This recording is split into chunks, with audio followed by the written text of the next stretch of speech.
Assalamualaikum warahmatullahi wabarakatuh. Jadi salam sejahtera, ya selamat siang. Sama dengan Pak Karo juga ini masih suasana Lebaran. Mohon maaf lahir batin ya.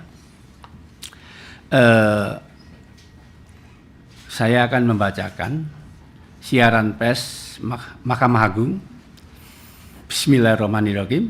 Sikap Mahkamah Agung terhadap dugaan suap atau gratifikasi tindak pidana korupsi pada Pengadilan Negeri Jakarta Pusat.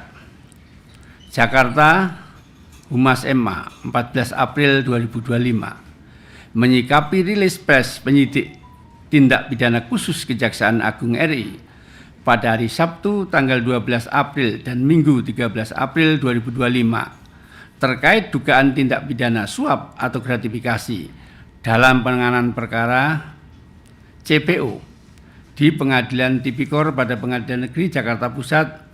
Mahkamah Agung menyampaikan hal-hal sebagai berikut.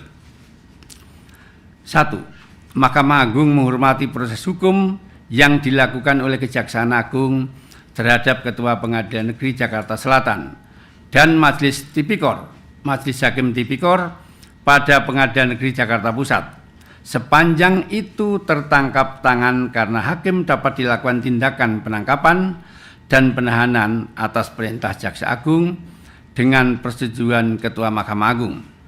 Pasal 26 Undang-Undang Nomor 2 Tahun 1986. Kita semua wajib menghormati asas praduga tidak bersalah selama proses hukum berlangsung.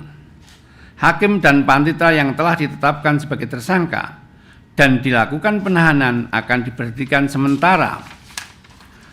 Jika telah ada putusan yang berkekuatan hukum tetap, akan diberhentikan tetap. Perkara CPO di Pengadilan Tipikor pada Pengadilan Negeri Jakarta Pusat adalah terkait dengan 3 perkara yang masing-masing terregister pada tanggal 22 Maret 2024 dalam perkara nomor 39441 Pitsus TPK-2024 PN Jakarta Pusat dengan terdakwa korporasi yang tergabung dalam Permata Hijau Group, Wilmar Group, dan Musim Mas Group. Perkara tersebut ditangani oleh majelis yang sama dan telah diputus pada tanggal 19 Maret 2025 dan pada tanggal 27 Maret 2025 penuntut umum telah mengajukan kasasi. Majelis hakim yang terdiri dari D sebagai ketua majelis dengan hakim anggota adalah ASB dan AM telah menjatuhkan putusan yang pada pokoknya menyatakan para terdakwa terbukti melakukan perbuatan yang didakwakan kepadanya sebagaimana didakwakan dalam dakwaan primer maupun subsidiar penuntut umum, akan tetapi perbuatan itu bukanlah merupakan suatu tindak pidana.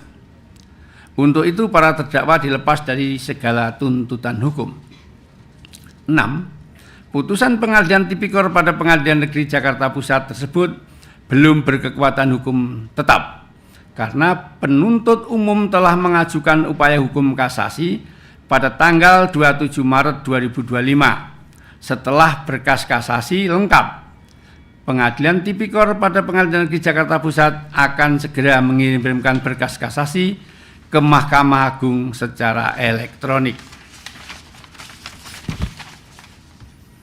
Mahkamah Agung sangat prihatin atas peristiwa yang terus mendera dunia peradilan di saat Mahkamah Agung sedang berbenah dan melakukan perubahan dalam mengelola dan menjalankan peradilan untuk mewujudkan peradilan yang bersih dan profesional. Pagi tadi, pimpinan Mahkamah Agung RI menyelenggarakan rapat pimpinan atau Rapim dengan agenda pembahasan revisi SK KMA RI nomor 48 KMA SK 2 2017 tentang pola promosi dan mutasi hakim pada 4 lingkungan peradilan.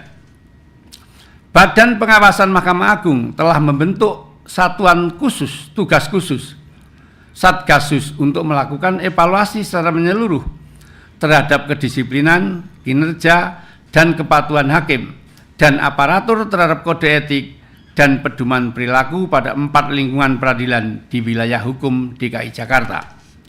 10. Mahkamah Agung segera menerapkan aplikasi penunjukan majelis hakim secara robotik smart majelis pada pengadilan tingkat pertama dan tingkat banding sebagaimana telah ditetapkan di Mahkamah Agung untuk meminimalisir terjadinya potensi judicial corruption. Jakarta, 14 April 2025, juru bicara Mahkamah Agung Yanto, Kepala Biro Hukum dan Humas Mahkamah Agung Dr. Subandi SHMA. Ya, ini tadi rapim, hasil rapim yang saya bacakan ya.